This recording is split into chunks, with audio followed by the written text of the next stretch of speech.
Halo teman-teman, saya Profesor Chandra Yoga Ditama. Saya bergerak di berbagai aspek kesehatan, saya pernah kerja di rumah sakit, saya pernah memegang beberapa jabatan di Kementerian Kesehatan, juga beberapa jabatan di WHO, dan belakangan saya menulis di berbagai media massa serta memberikan penyuluhan kesehatan. Hari ini kita akan bicara tentang kesehatan masyarakat.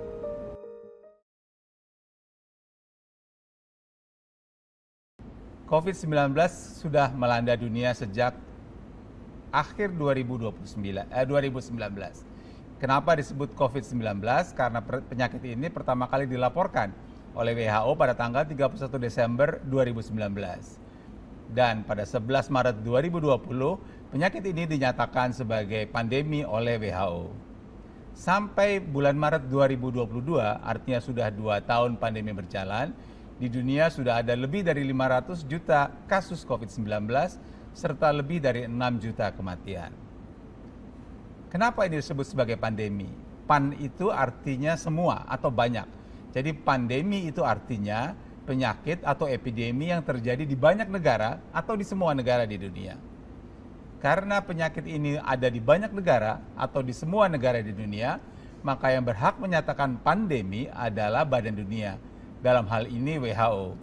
Dan yang akan menyatakan pandemi berhenti nantinya juga Badan Dunia atau WHO karena ini menyangkut banyak negara atau semua negara. Sebelum COVID-19, pandemi terakhir yang melanda dunia adalah pandemi yang disebut sebagai swine flu atau H1N1. Pandemi H1N1 itu dinyatakan sebagai pandemi oleh WHO pada bulan Juni 2009 dan pada bulan Agustus 2010 WHO kemudian mengatakan bahwa pandemi H1N1 sudah selesai. Hal yang sama juga akan terjadi pada COVID-19.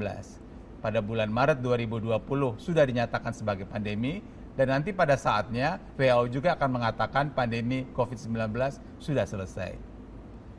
Kalau kita lihat pandemi yang sebelum ini, pandemi H1N1, maka sesudah WHO menyatakan pandemi itu selesai, mereka memberikan 3 catatan. Dan 3 catatan untuk pandemi H1N1 ini nampaknya juga akan merupakan catatan yang sama kalau nanti pandemi COVID itu sudah selesai. Apa 3 catatan itu? Pada tahun 2010 itu. Yang pertama disebutkan bahwa walaupun pandemi H1N1 sudah selesai, virusnya masih akan ada bersirkulasi beberapa tahun berikutnya. Sampai sekarang, sampai tahun 2022, lebih dari 10 tahun sesudah pandemi H1N1, virus H1N1 memang masih ada. Artinya dengan kata lain, kalau nanti pandemi COVID-19 sudah selesai, masalah sudah bisa terkendali, maka virusnya masih akan ada sampai sekian tahun sesudah pandemi COVID-19 itu selesai. Itu catatan yang pertama. Catatan yang kedua, sesudah pandemi H1N1 selesai, disebutkan bahwa walaupun pandemi waktu itu sudah selesai, masih cukup banyak hal-hal yang masih terus diteliti sehingga akan ada pertanyaan-pertanyaan yang belum tentu semuanya bisa dijawab. Begitu juga nanti sesudah pandemi COVID ini selesai, maka masih akan ada perkembangan ilmu pengetahuan sehingga belum semua pertanyaan itu bisa dijawab. Itu hal yang kedua. Hal yang ketiga yang dinyatakan sesudah pandemi H1N1 selesai, disebutkan bahwa walaupun pandemi H1N1 itu sudah selesai, tapi semua dunia, kita semua harus tetap waspada untuk menghadapi kemungkinan pandemi berikutnya. Hal yang sama juga akan terjadi kalau pandemi COVID-19 nanti sudah selesai. Artinya kita akan bersyukur pandemi sudah terkendali, situasi sudah selesai, walaupun virus masih ada, tapi kita harus siap menghadapi kemungkinan pandemi di masa yang akan datang lagi, yang memang kita belum tahu kapan, tapi persiapan harus dilakukan dengan baik, dengan matang, supaya jangan sampai dunia menghadapi pandemi yang tidak terkendali di masa yang akan datang.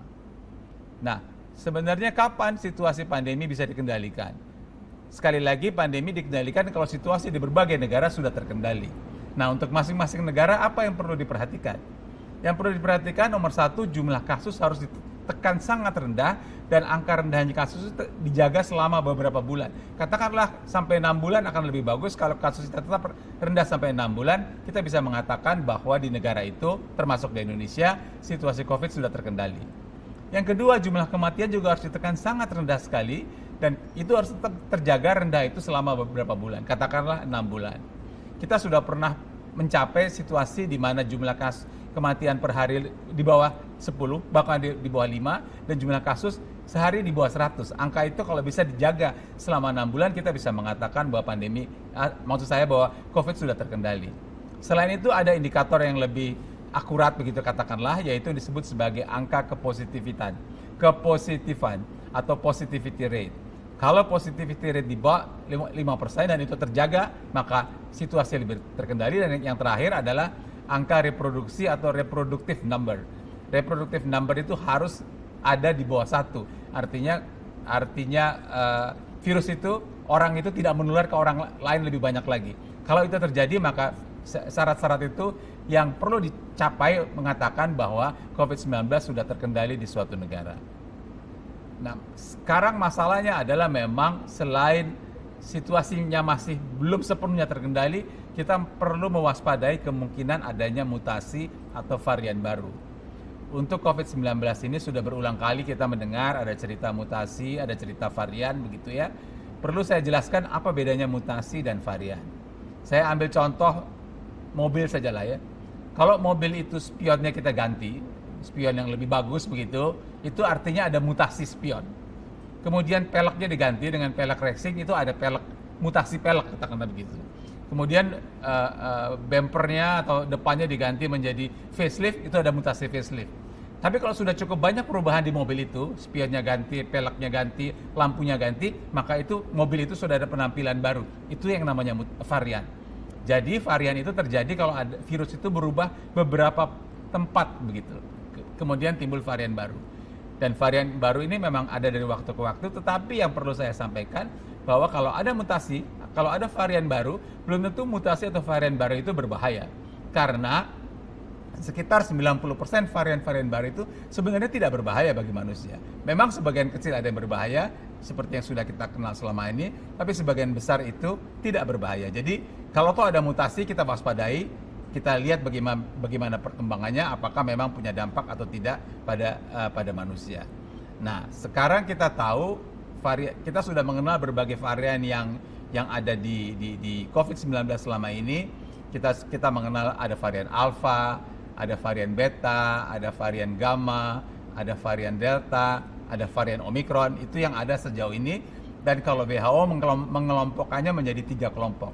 Yang kelompok pertama adalah varian of concern, VOC, itu varian yang paling perlu diwaspadai, begitu. Yang kedua adalah varian of interest, ini perlu dapat perhatian tapi belum setinggi perhatiannya seperti varian of concern. Dan yang ketiga adalah varian under monitoring.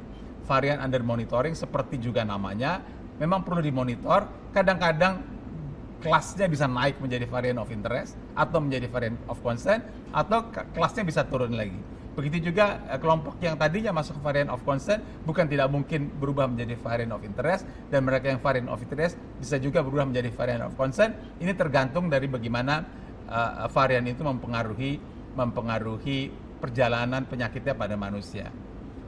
Kalau ada varian baru, maka setidaknya ada 6 hal selalu yang dinilai pada varian-varian baru ini, mau alfa, beta, gamma, delta, omikron. Yang pertama yaitu dampak terhadap penularan, apakah lebih mudah menular atau tidak. Yang kedua, dampak terhadap berat ringannya penyakit. Yang ketiga, dampak terhadap kemungkinan infeksi ulang, orang yang sudah sakit, sembuh, dan apakah bisa sakit lagi.